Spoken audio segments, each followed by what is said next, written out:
Good afternoon, everybody, and welcome to our first ever CITL virtual panel, our inaugural panel we've decided to call Grading During a Pandemic, because I think grading and assessment is on everybody's mind.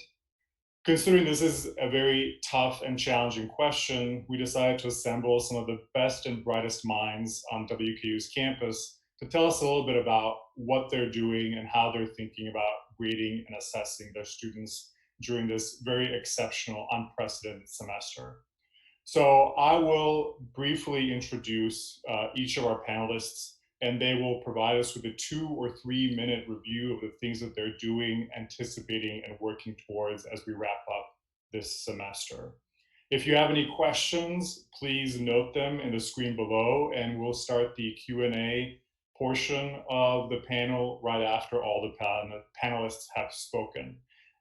As our first panelist, I'd like to introduce Fabian Alvarez from the English department. Fabian, take it away. Thank you, Marco. So I've got a couple of minutes here, and I wanted to take a little bit of time to begin. I think most of us are probably going to talk a little bit about providing some kind of grace in different ways. And so I'm going to start that conversation off by talking to you about how I am providing some grace to my students in the form of the final that I'm giving them. In addition to pushing back the due date of that final to the last possible time, the 15th at 11:59. I want to give you an idea of what that final is as a way to help students navigate the troubles of the past month or so. And I assigned them a reflective final. In that reflective final, what they're to do, they're to write a final paper in which they are talking about the work that they've produced over this semester. I didn't mention, but I am teaching 4 writing classes with a total of about 84 students, English 100 and English 300 students. Even though it might sound like a lot of grading, here's what I find to be great about this, is that in that final, they're allowed to talk about their experiences with the coronavirus and how they've managed that. And it gives me an objective measure of things that might be subjective. The other part of that final is where they're talking about their writing. So the beauty here is that they actually are helping me grade their own work as they are talking about what they've done well and what they have maybe struggled with. So it allows me some way to peek into their brain and to measure their learning and understanding in a different way. I'd be happy to share that assignment with you. If anybody has a question about more details about how that's actually structured, I'd be happy to talk about that later. Oh, you're muted. There you go. Our next panelist will be Christine Barron from the accounting department. Thanks, Marco. I teach principles courses of accounting for about 140 students, and our department has a structured points base that I have to follow along with all the other instructors for those principles courses. So 85% of the grade for those classes, they must be test-based, and then the 15% that's left over is for my discretion in homework and quizzes, and so that's departmental, and that's just the structure I have to follow. So there's been a few things that I've adopted to help students when it comes to the grades, like the whole grace that we're all having to deal with this semester. But that would allow me to still meet the department standards. So first, I try to be as flexible as possible, giving students like a 2-day window to complete their section exams. But then I was very strict with them that if they didn't get it in, their test in within that 2 days, I don't do makeup. So I reached out to them after the fact if they did miss, and I said, what's going on? Are you okay? And I got a lot of similar responses. Students didn't have computers, or they were just really overwhelmed with all the deadlines and all their classes and trying to manage it all. So I decided I'm going to accommodate some of those students, and well, all of them if we talked and it was reasonable for them why they missed. So when I spoke with them, I said, let's go ahead and replace that 0 test grade with the same percentage you get on the final, because the final is extremely hard. It's a departmental final. We're doing lockdown browser. And so if they can prove to me they've done really well on that comprehensive final for accounting, then I'll use that same percentage as their missed exam. So I feel like that's a good gauge of how they've done throughout the semester. So that's one way I've kind of made up for that in case they did miss something like a test grade. Also, because so many students struggled with keeping up with all their work, and I've had a lot of Zoom office hours with students. They've told me they've got way more work since we've gone online than they would have in the classroom. And just again, the whole managing it.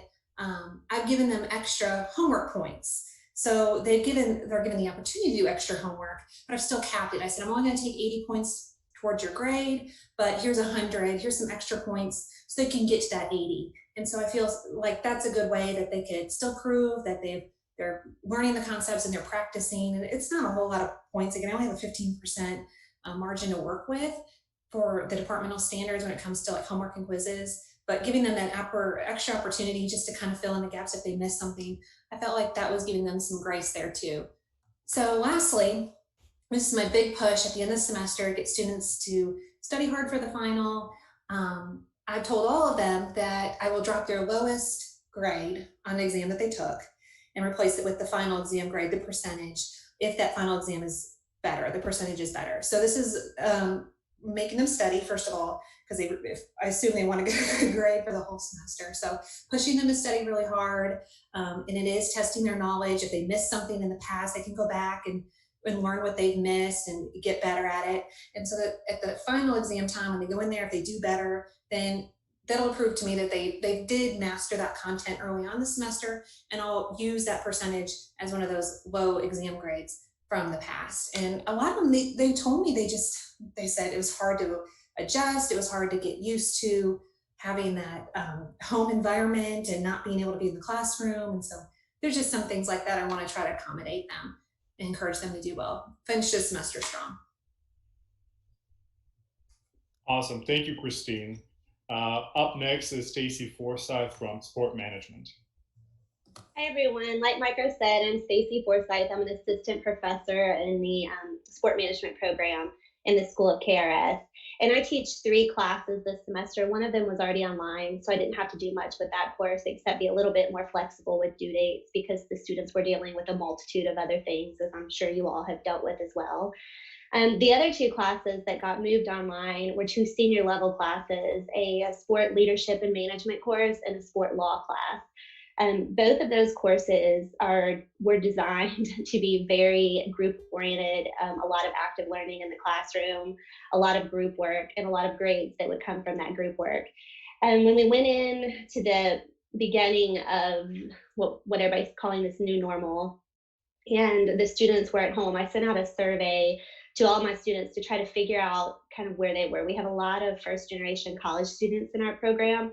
So I wanted to make sure that I was able to meet my students where they were at. A lot of them didn't have reliable internet, or I have several who don't have computers. So I had to try to figure out how to best accommodate the students so that they weren't more stressed and therefore did not learn what I was hoping that they would learn. So we had the, I guess, unfortunate fortune of all sports also being canceled during this time too. So that provided me with a lot of real-time hands-on learning that the students could really take what we had learned in the classroom prior to the pandemic and use that to translate into what that may look like as a professional about to graduate and what that might mean for the workforce.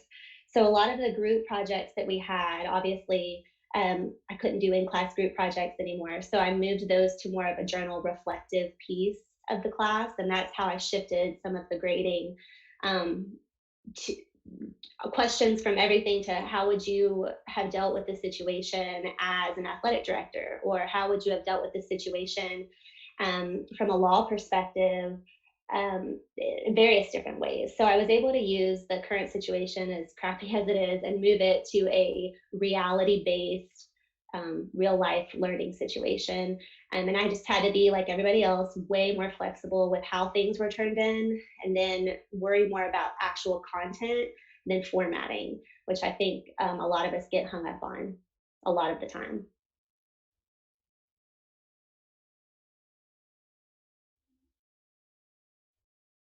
Thank you very much, Stacey. Next up is Cheryl Hopson from English and FM. Thank you, Marco. As Marco said, I'm an assistant professor of English and African American Studies, and this semester I'm teaching 3 courses in African American Studies, one of which is cross-listed with English, which means that anywhere from 70 to 75% of my student body is African American or African. I have a very small percentage that is other, and then a very small percentage that is white or non-Black. So that's a different classroom dynamic, and that's 3 different classrooms.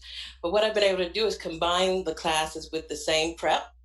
And so I can see all of the students at the same time. All of their work gets graded at the same time. It gets assessed at the same time, et cetera. So there's never a moment where I'm stepping away and then coming back with fresh eyes. They're always sort of being read for the most part. So every week, at the end of every week, basically, I go through my discussion board. I don't grade it, I just read it. And then what I do is I tend to send the students who are off an email, just a little warning email, or just something to say, I read your response post. What have you thought about this? Or it just sort of seems to me you didn't quite understand the chapter. Did you read it?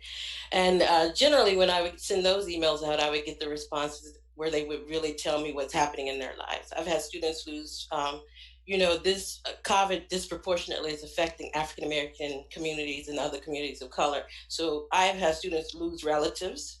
I've had students who have individuals in their homes who are sick.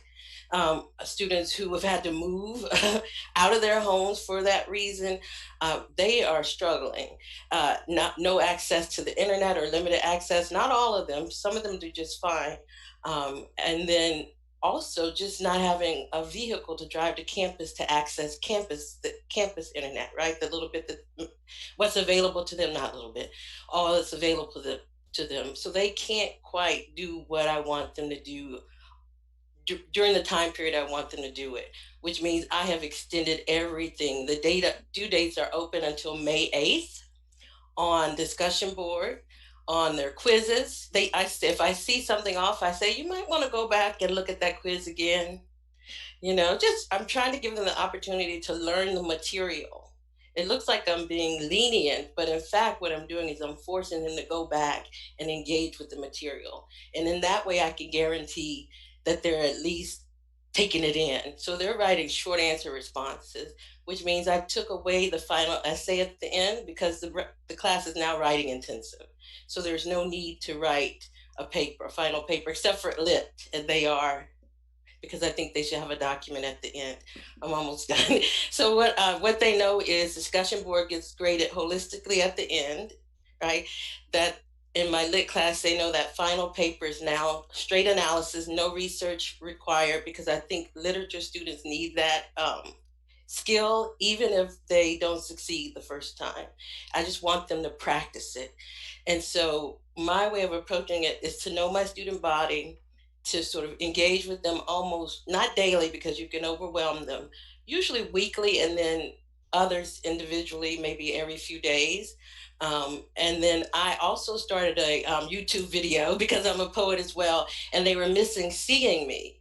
And so now they can just access my YouTube channel and they can see me. And I put up little things, poems, some of my poetry, etc. And in that way, they feel like we're still engaged. I know I went over, and I thank you. It was well worth it. I wish my students missed seeing me recite poetry. But up next is Michelle Jones from the math department. Hi, I'm Michelle Jones. I'm an associate professor in the math department. And I only had one class that had to transition after we left campus because most of my classes are already online. But the one class that I had to transition was Applied College Algebra, Math 115C. And it is for students who are underprepared. It has a large population of African American students. So like Dr. Hopson said, that's a whole different dynamic that I had to deal with. We meet 4 days a week, Monday through Thursday, and I Zoomed with them Monday through Thursday, just like we were in face-to-face classes. I tried to keep my schedule the same as far as quizzes, worksheets, exams, once all of my students were able to have access to technology. I did have to wait for a student to have a laptop shipped to him, and then I had another student who did not have internet. But once we got the email about KCTCS expanding their bandwidth to their parking lots, she was able to go to Hopkinsville Community College in their parking lot and attend her Zoom classes. So I have moved all of my assessments to Blackboard with the help of CITL, and I was able to do pools of questions and things like that with the Respondus lockdown browser to help with the integrity of the exams. But also to make me feel better about that, I added a oral portion to my exam so that students would have to meet with me one-on-one to answer questions so that I know that they were answering the questions and they were understanding the concepts. I made myself available to my students virtually for meetings one-on-one. And what I found was I saw my students more after this pandemic than I did before because they didn't come to my office, but they were willing to meet with me virtually, to the point that I had to cut out Saturday and Sunday meetings because I found myself working every day. I also, with math, I try to do partial credit when I'm grading. And so when you move things to online, it's hard to see students' work. So what we did was had them upload their work as PDFs, because you could do PDFs from your smartphones. And then I can see their work and go back and apply partial credit, which would help them with their overall grades.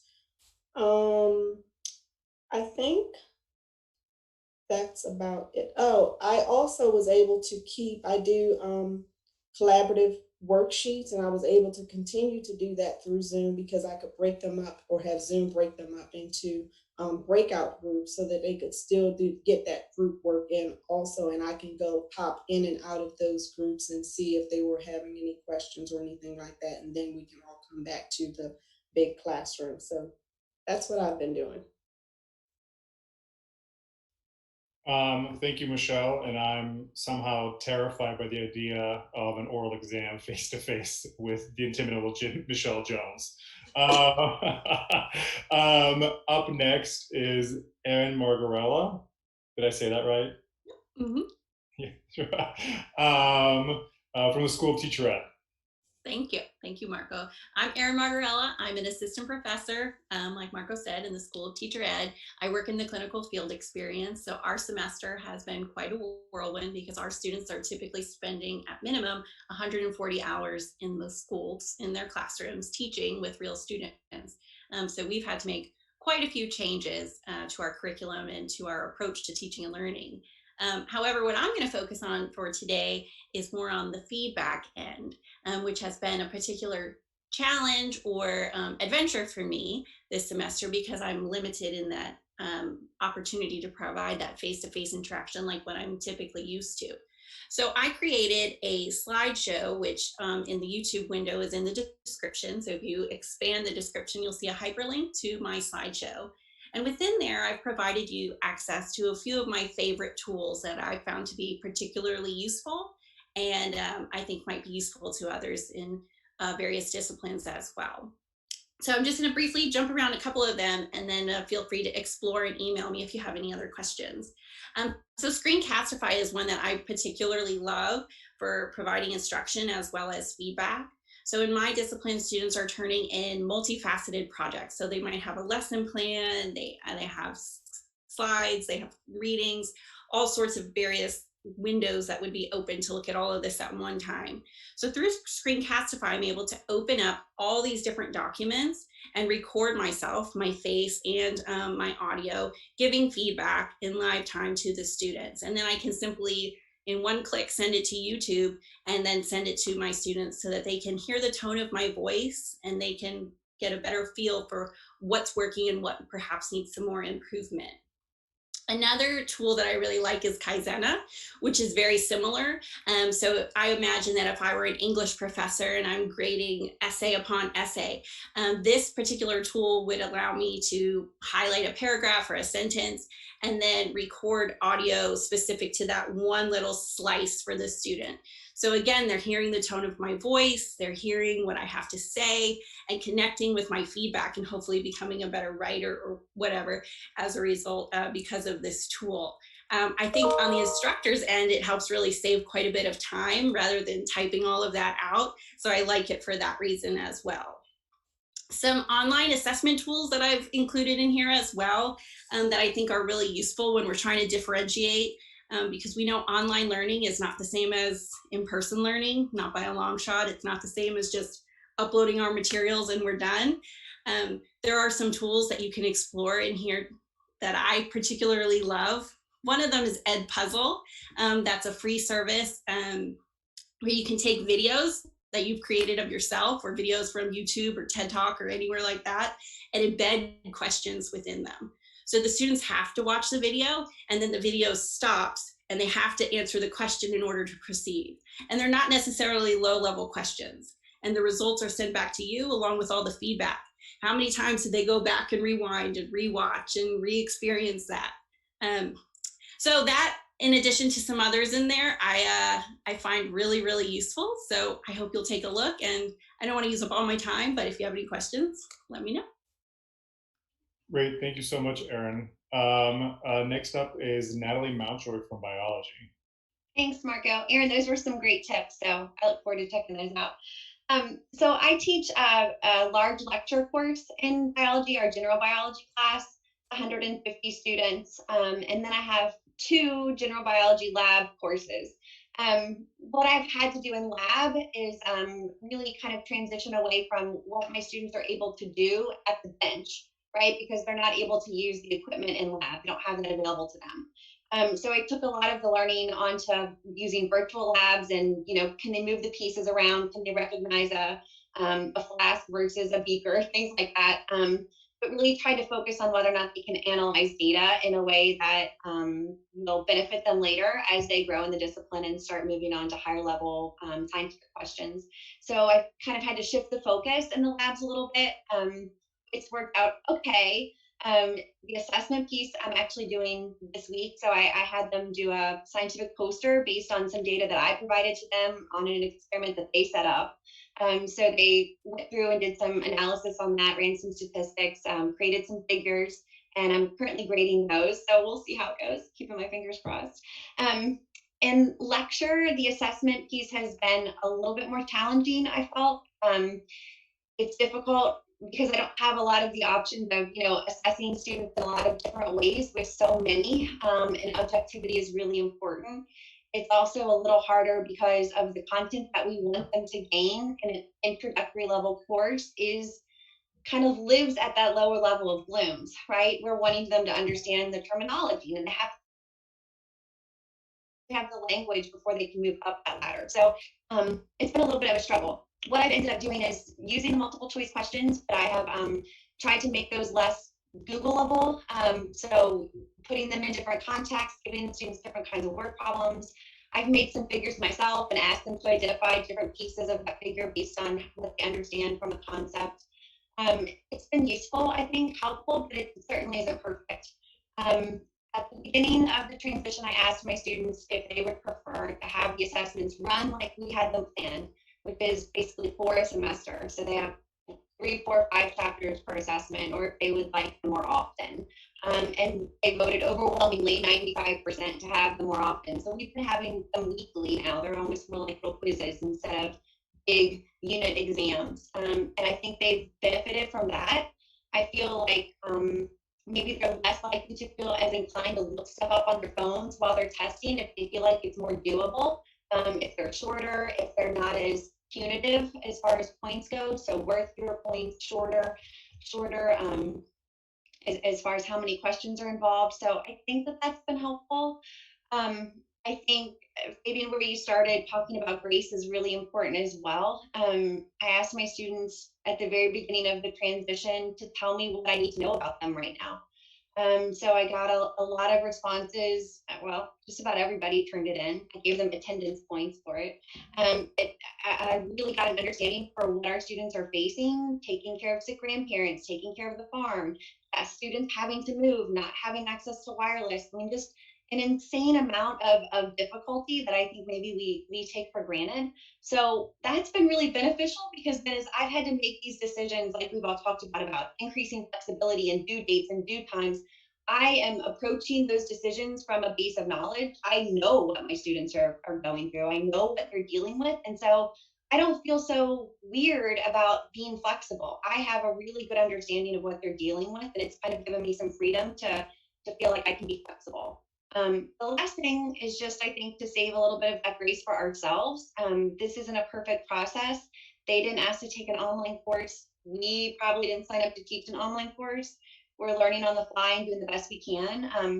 My biology class is not the only thing that stands between my students doing brain surgery on you. They will go through other biology courses. They will have other challenges, and they'll have to be successful in other courses to move through the major. So, I'm just practicing being humble and carrying some humility for myself and my own course, giving them what they need to get through. Hopefully they're getting some content, but hopefully they're also just feeling like they're not alone. And I'll take questions too. Thank you, Natalie. If I ever in the position to take brain surgery, I'll make sure they took your bio course first. Oh, well, just not this semester, though. Okay. Next up is Jenni Redifer from Psychology. Hi, everyone. So neither of my classes started out online, but they are now. And like Natalie said, these are not students who signed up to take an online class. And so I'm teaching a class that I have taught online, and I have taught it in person, and now I'm teaching it this way. So this is not either of those two other scenarios. And so some of the changes that I've had to make to assessment involve making sure that my assessments are still valid measures of what I expect them to be able to measure. And some of the things that I was going to do, like short multiple choice quizzes after chapters in class, I didn't feel could be a valid measure of their learning anymore in the format they were in. So those got changed into kind of more applied assessments. I also changed the schedule, because what we used to do is just a quiz whenever we would finish a chapter. And that is harder for students as they're juggling all of this other time management stuff. And unfortunately, some classes seem to be giving them even more work than they had when they were not online. And so because of that, I wanted them to be able to really predict, okay, when is something going to be due and when is it going to become available? So instead of having things be once we finish a chapter, it's just available on a certain day, and then it's due a few days after that. So they always know when it's available. I have changed our final exam to be optional, and it's all short answer, again, because of the integrity of the exam. I want to make sure I preserve that. But I also, they didn't sign up for a class where initially all of the exams were short answer. So I made that exam optional. It's not extra credit, but it's basically their grade is out of more points if they choose to take the final exam. So I really struggled with the difference between how I normally teach my online class versus how I teach my in-person class, and what things from each of those formats would be appropriate for this format that none of us have ever experienced before, and ultimately decided not to use some of the things I would use in an online class where students are already, supposed to come to that class ready to take an online class, because these students didn't. They were not told to prepare to take an online class at the beginning of the semester, so I chose to forego some of those kind of more strict things that I would do in a typical online class. Thanks so much, Jenni. Appreciate you. And last but not least is Ron Rhodes from the Department of Finance. Great. Thank you, Marco. I teach 3 different courses, mostly to juniors and seniors. 2 of them are structured in a way it's a little bit different. I start off with a lecture, usually on a Friday, and that's followed by class preparation assignments, where they have to do some reading, watch some videos, and answer a set of questions that require narrative responses. And then we come back into the classroom for 2 sessions, Mondays and Wednesdays, and we basically, in teams, they review it in teams, and then we review it as a class. And there's a lot of adding on to the discussion. I'll come at different questions from different perspectives and interject some more questions. So when I found out we had to go online, I figured pretty much that wasn't going to work. I reached out to some students pretty quickly. They told me they had concerns about MediaSite and the bandwidth of it, concerns about Zoom, concerns about being available for synchronous learning. In retrospect, I might do a little things differently, but I chose to do asynchronous learning. And basically, I took all my lessons and made, for each week, I made a very long video. Sometimes the video was 45 minutes, sometimes an hour and a half, to basically go much more in depth into the content. Follow that with class preparation assignments, which I usually graded before on a scale of, did they make a good faith effort completing it? But now I said, because I didn't have the ability to get with them in the classroom, I said, I want you to answer these. I'm going to grade them tougher, and did quite a bit of that. In the applied investments class that I teach, that worked out pretty well. I did change the exam format. Instead of having a second exam followed by a final exam, because we lost a week of classes, I needed that week to cover some of the content. So I combined those last 2 exams into one exam. And instead of doing my typical exam format, which is true, false, or fill in the blank questions and multiple choice questions, and then some short essays, I surveyed my students a few weeks ago. I said, how are some of these techniques that you're using for exams working, like lockdown browsers and things like that? And they kind of told me it's not working at all. People are getting on phones and cheating and things like that. So in response to that, I've basically gone to an exam format in which they have to apply the concepts and write some rather long essays. So I'll give them a fact scenario, and whatever they've learned in the course, they can apply to that concept. In one of the classes, I have all the students take the exam at the same time. They don't know each other very well, so I only have a few versions of that exam. But in another class where it's seniors, they know each other extremely well. So when they download that exam, which will be in a Word document, there will be many different questions, about 20 different questions, and each exam will have 5 questions. So they won't all get the same questions. They won't be able to just confer with each other. They are open book exams and open note exams. I don't think there's any way of kind of restricting that, but they do require an application of the concepts. One of the other things I'd say about essay type exams is they actually require, I think, students to prepare differently. I find when you do multiple choice exams, a lot of students are pretty good at cramming at the last minute and then recognizing terms and concepts. And some of them really know how to take multiple choice exams pretty quickly.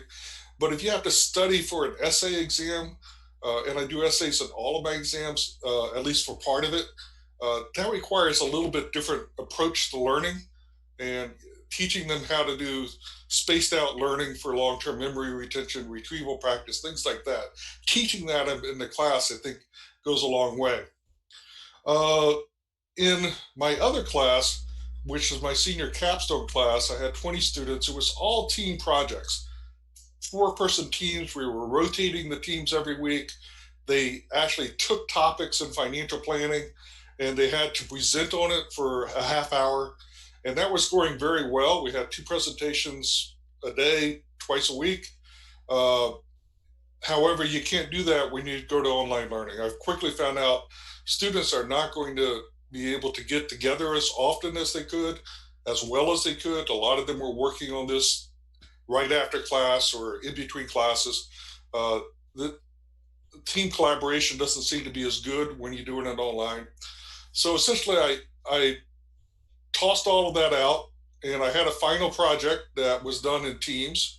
I also had a final exam. I tossed the final exam out, and I took that final project and made it a lot bigger, and I also made it that each person had to do it individually. I also structured it so they had to submit parts of the project every week so that they just wouldn't get to the last 2 days and start working on it. That way, it kind of imposed some discipline on them. So I was a little bit concerned about exam integrity. I don't think that my solutions have solved it completely. Certainly, perhaps the best solution out there would be to have them go to a testing center and take an exam inside a proctored environment. But we know that those testing centers are not available right now and they cost money, which our students can't afford, and they certainly didn't sign up for that. So this online environment, I think, has challenged me a lot. One, to restructure a lot of the classes and the lectures and the content, a lot of time restructuring exam questions as well. So the challenge has kind of been, finding all the time to do all this grading. But I am fortunate to point out that I did catch up with all my grading at 1:45 today. So I'm very happy for that. Thank you, Marco. Thank you very much, everybody. It seems like we are getting a lot of compliments for our panelists, a lot of superlatives, but until the questions start coming in, I thought I would ask with a general question that might be a little polemical, but a lot of folks who write opinion pieces have talked about this semester as being sort of the lost semester, and that because of the transition, because students didn't sign up for online classes and faculty weren't necessarily trained to teach in an online format. Do we really call this semester like a lost semester? And what kind of learning actually might have happened that might not have otherwise been possible? Loaded question to anybody who wants to jump in and try to tackle it. I think absolutely not. No, I don't think it's been lost at all. I mean, the kind of learning might be a little different. But one thing that my students have kind of brought up with me over and over and over again in conversations, and some of you mentioned this, it's hard for them to be motivated right now, right? They're distracted, they're in a new environment, and having to find some self-motivation and self-discipline to keep up with their assignments, to kind of stay motivated in a kind of environment that isn't necessarily conducive to that. I think that they've grown immensely, and those are skills that pay forward for years, right? Being able to find that inside and do what you need to do to get it done and to work through some hardship, I think is incredibly valuable. I mean, that doesn't speak for the content, and I'm sure we can have a conversation about that too, but I think just the kind of inner grit piece of this will be important for them. At least I hope so. I agree, Natalie. I talk to them every week about, I celebrate them for staying the course with me, for, hanging in there and getting the work done. And I know it's challenging. They all work. A lot of them are essential workers. And so they're also putting themselves and their families at risk as they are working to complete assignments. One emailed me and asked for an extension because she had to move. It was an emergency move. I said, have it. You have the extension. Make sure you're well and get the work done when you can. She knows when the final date is and she's working to get to that date. But because I have a niece in college and I have a nephew who's going in the fall, I've been thinking about them and the way they've been engaging with their own teachers and professors and vice versa. And so I've been a cheerleader for my students because I don't see that happening often, especially, well, I'll just say that. So I've been a real cheerleader for them. If I find that they're struggling, or even if they're not, if I think they've done an exceptional job on a post, I will let them know that. And every week I gift them a poem of some sort. So they know I am appreciative of them being there. They know I value them tremendously, and they know that I am their support, one of their support systems, as much as I can be. It's not a lost semester. It's not. I would add that one of the things I do at the beginning of every semester is I give students a questionnaire. It's not very long, 2 or 3 pages. It takes them about 15 minutes to fill out. One of the things I ask is for their cell phone number.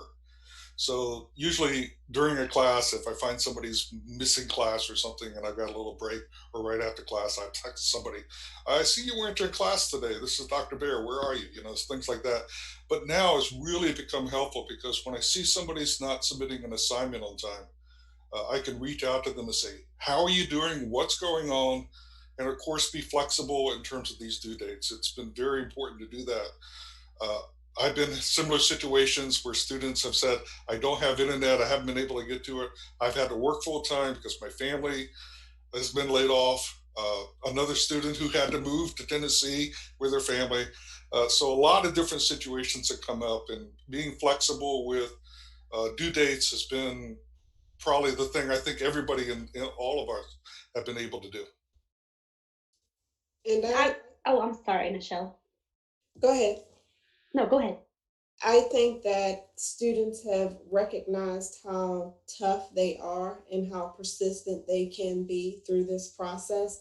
Because I think the majority of our students are in that generation that has had so many things handed to them that now they're actually having to work a little harder to get to the degree, the obstacle, I mean, the optimal thing that they want to get to. And so for my students, I think that what I see is they're excited that they're able to handle this challenge and be successful. And so I don't think it's a loss at all. I think we will grow from this. I think most people will grow from this. And to add to that, I think that we're kidding ourselves if we think that classes are on the highest list of these students' priority during this time. So what I've tried to do is take, in each of the courses I teach, if from the content we had left from spring break on, what are the most important concepts that I really need them to know? And I've just made a point to make those at the forefront of the lessons and of the discussions, because if they're only going to retain a little bit during this crazy time that we're all experiencing, I wanted to make sure that they were getting the content that they needed, that they would be able to use in a practical application when they graduate.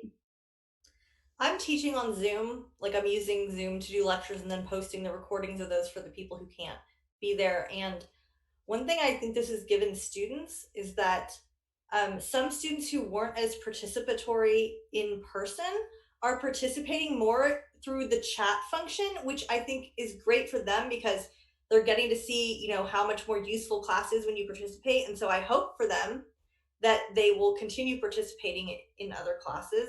And I've also, since I've been forced to change assignments and exams, I really like some of the assignments I created, so I'll probably keep using them. So I don't think it's a lost semester. It's just a different semester.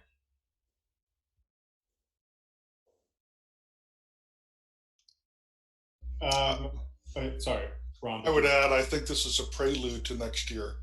I don't think it's a lost semester at all. Unfortunately, I think that at least some parts of next year will be online, and going through the process that we've been through this second half of this semester is going to make us all better instructors for the next term. And I just want to do a shout out to CITL and their online teaching class. I started that. I'm in the third week of the 4-week class, and a great number of ideas in that class on how to set up and conduct online classes that I'll be able to incorporate next fall. We have a question from Allison Langdon. Has anyone adjusted percentages, i.e. Example participation, attendance, etc.? I know Christine has been unable to, but has it been a possibility for the rest of you? Yes. So I guess I should say something besides yes, right? So I think the way I set up my course, it wasn't point based, it was percentage based. And so what I was able to do is, because I knew that we weren't able to do the in-class group work and those kinds of activities that would have been points, and then you have people who have limited access. I just made it to where, because it was percentage based, that any daily work, any kind of homework was optional. It was just an extra grade. And if you did it, you got feedback. And if you didn't do it, it didn't count against you. So there was that adjustment there. So students weren't required to turn in homework. They could for feedback, and they would get a grade. And I did grade that a little more leniently. But yes, and I also took out some more formative exams at the very end. I didn't want to overburden them. And again, because everything was based on percentages, instead of having 100%, now, I mean, still 100% of what they've done is what I'm grading them on. not 100% of what they would have done. So I changed the percentages also because my two FM studies courses are intro to FM studies, and so they tend to be fresh people, and so they have six. I mean, I quiz them. They have six quizzes over the course of the semester, but they also have a final. Typically, they do a final paper at the end, and then they have class participation points, which are high because I want them engaged and working in the classroom. So I collapsed the class participation points and the final paper, which is now the discussion board post points, right? So they have to write their own very short 150 word response post, I'm sorry, discussion board posts, and then two very short 3-5 sentences response posts to their classmates, so they're always interacting with one another. And so now that's 50% of their grade. So it really increases the chances of them, 40%, I'm sorry, of them doing better than they might have when they were coming into it pre-online, pre-transitioning to online. So in that way, I changed it. They don't really sort of recognize that I'm making them write quite a bit more. But what I do say to them is that you're going to leave this semester with a document in hand of this semester. And not all of us can say that. And they like that. They like hearing that. And that's how I sell it. And it seems to work. So I haven't adjusted percentages, but I am giving extra credit if I have an 85% response rate on my site evals per class, because I always tell my face-to-face class that we're a team. I established that from the first day. We're a team. We're all in this together, and we don't want to leave any of our teammates behind. So they already have that mentality. So I told them if we had an 85% response rate on the sites, that I will add 2 percentage points to their final grade. Because I think it's important to get high response rates on these sites this semester in particular, not just because of the COVID response questions that were added, but just to see how students are thinking in this semester versus other semesters when we didn't have this pandemic going on. As you respond, just something to think about. Allison also asked about grading participation, given that the number of students are not able to utilize online tools fully, right? So if you have Zoom sessions, live ones, the students are unable to participate. Does participation somehow factor into how and what you're doing and how you're evaluating learning? Yeah, so I had a series of like in-class assignments that we planned to do in class, and in-class like study starters, and lots of in-class participation points that included just being in class attendance for my large lectures. I didn't want to take those points away and change the percentages, so I developed supplemental assignments. They're not really difficult. One of them was the what do I need to know about you, right? Was a kind of a COVID response. I also wrote a little thing on like the biochemistry of kindness and how doing nice things makes you feel better. And so go do something nice and send me proof that you did it. So I'm getting like TikToks and YouTube videos of my students like cleaning kitchens and walking dogs, which is nice. But I think that if you have students who maybe aren't as able to participate in like in a live way, a live fashion with you via Zoom, that you can come up with some quick little ways for them to still be participatory, just in a slightly different way. And you can tailor those to what you prefer. Can I say something, Marco, about one of the things that I did let my students know when we first transitioned to online, because I taught with DLO, I've worked with DLO on developing online classes before, so I knew this, is that I can see what they do, right? So I know when they log in, I know sort of how much time they spend here. I know if they looked at this and when they haven't. So when they send me emails questioning me about something, I'll say, well, it doesn't look like you've been on Blackboard for a few days. Where did you see that? You see, and then once again they're reminded she's watching, and because I am Mrs. Kravitz, and I'm watching, and so they feel like I'm always sort of in it with them, if that makes sense. Yeah. Fabian, did you want to respond to Allison in terms of the running total and points? Yeah, so Allison, I wasn't sure if you were referring to the stuff that I cut out because there was a whole category that they're not, the formative assessments were in its own category. And those generally fell at the end of the semester. And so Blackboard counts something only if you make an attempt at it. So because nothing in that category was attempted, there was really no weight there. I mean, yes, I guess everything weighs more, but it's really, instead of grading it on 100%, it's grading it on 70 out of 70, or actually it was 85 out of 85%. The daily grades that they aren't completing does affect the ones that they did complete. So if that's a running total, hopefully this makes sense.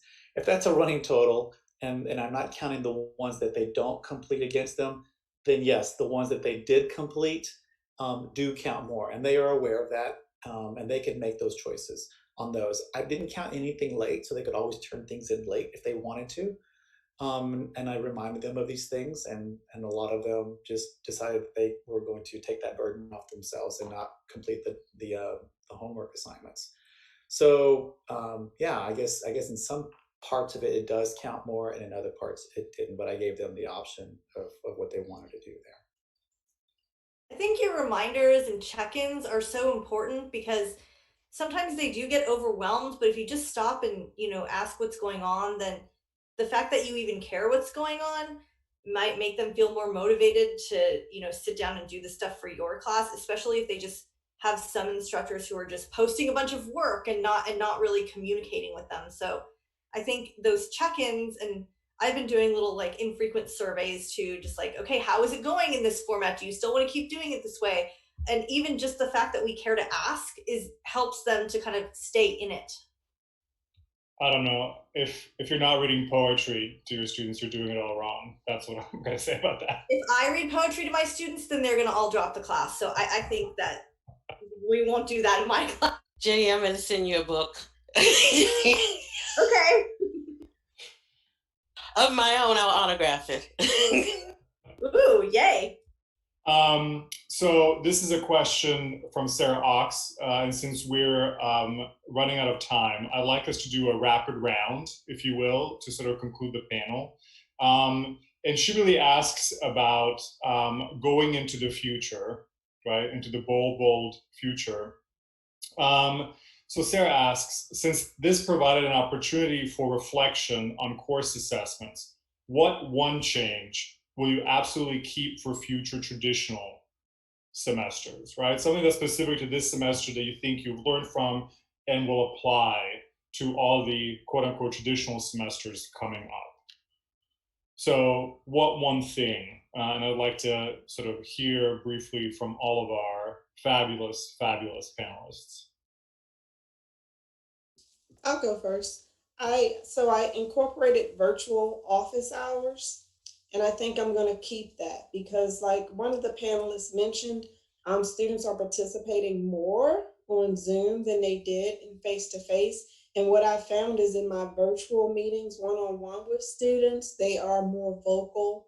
They're more open as to what they don't understand, and they're open to asking questions. So I think I will keep that even when we go back to face-to-face, and that will help students whose schedules may not work with my office hour schedule to get an opportunity to meet with me face-to-face and not do things through email.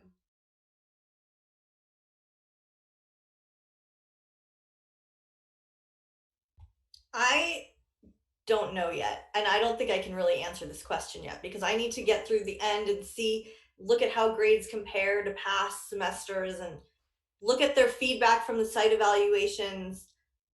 So I'm going with I don't know yet. I look forward to continuing to incorporate some of the new technologies that I've been playing around with this semester. I've always been kind of a tech person, but this semester has forced me to kind of dive in even deeper.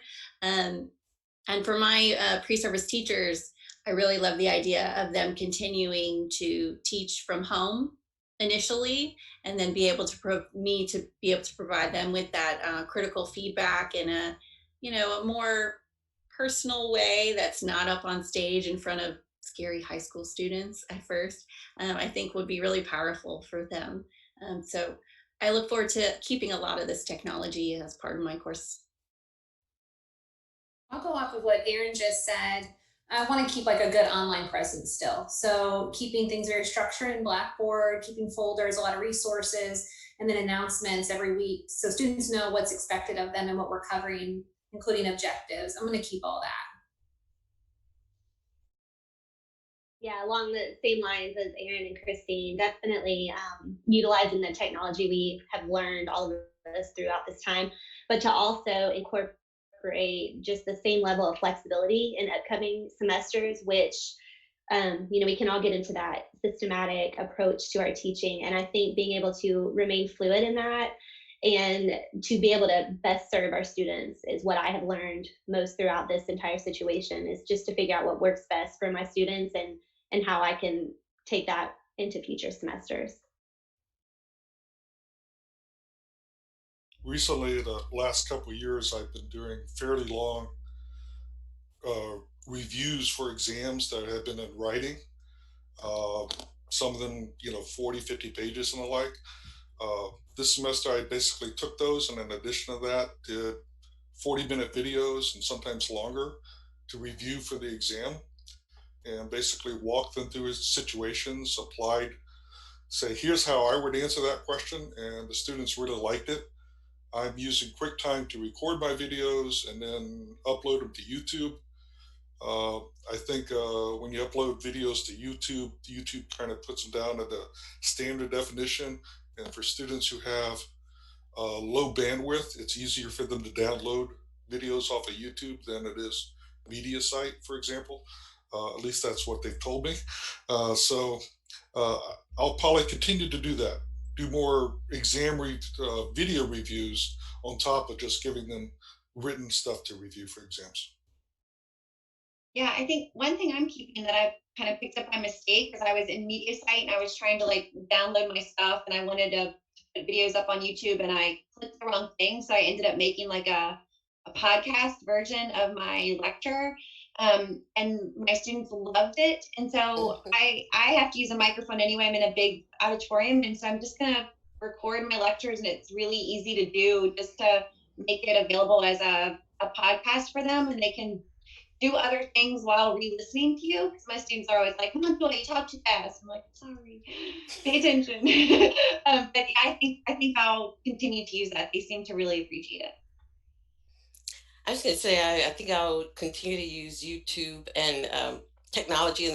I always use Blackboard anyway, but now I see it more as a companion piece to the face-to-face classroom. And so I'm looking forward to that, but also to creating that YouTube channel really allowed me to open up and allow my students to see me outside of the classroom. So I think I already do at the beginning of every week, a little short 5 to 10 minute videos. So I will probably incorporate that in some way into my teaching because they like them, believe it or not, even though I hate watching them back. But I think they get a lot from them. So including me looking goofy at times, which is great. They like to see me sort of make mistakes on occasion. And that's a good thing. That humanizes me, I think, for them. Mm-hmm. Well, I started using, on the dovetail into what Michelle said, the Zoom office hours are really, really helpful because you get to share the screen. So the students, they upload their papers on Blackboard and I'm able to talk them through the paper. So I'm definitely going to continue to use that. The other thing is, again, I'm not making money off this. I wish I were, remember. Calendly has been amazing for setting up office hours. So students don't have, there's no more emailing back and forth. Lindsay Houchin in the Office of Scholar Development showed this to me and I was like, wow, what is this amazing thing? I get my own secretary. So yeah, it's pretty amazing. Calendly, if you're listening, you can pay me for this. You might want to spell that for our viewers. I'm gonna put it in the chat. Perfect. Well, thank you to all of our panelists for sharing their wisdom, insight, and experiences. And I don't know about the rest of our audience, but I feel 1000% refreshed from spending an hour with you. And it's a shame that we couldn't do it in person, but I'm hoping that in the coming semesters, we'll have a mini reunion and do this live, like our own Millie Salon in 18th century France. Will be great. Oh, there's the history professor. I had to.